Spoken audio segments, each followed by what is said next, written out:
స్పైసీగా తినాలనిపించినప్పుడు ఇలాగ పచ్చిమిర్చి కర్రీ చేయండి, చాలా చాలా బాగుంటుంది. ఓన్లీ స్పైసీ తినే వాళ్ళ మట్టికి ఇలా ట్రై చేయండి, భలే రుచిగా ఉంటుంది.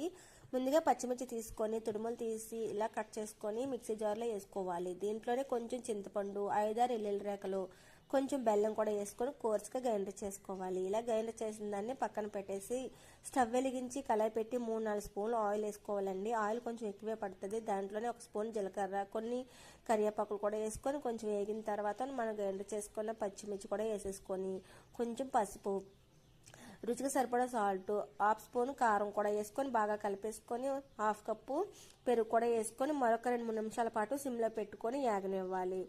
ఇదైతే తయారైపోయిందండి. టేస్ట్ మటుకు చాలా చాలా బాగుంటుంది. గుర్తుపెట్టుకోండి, ఓన్లీ స్పైసీ తినే వాళ్ళ కోసమే ఇలా ట్రై చేయండి. రంప్ ఏమైనా చేసినప్పుడు, తర్వాత ఇలా క్లైమేట్ కూడా చల్లగా ఉన్నప్పుడు తింటే చాలా చాలా బాగుంటుందండి. మీరు కూడా తప్పకుండా ట్రై చేయండి. మరిన్ని వీడియోల కోసం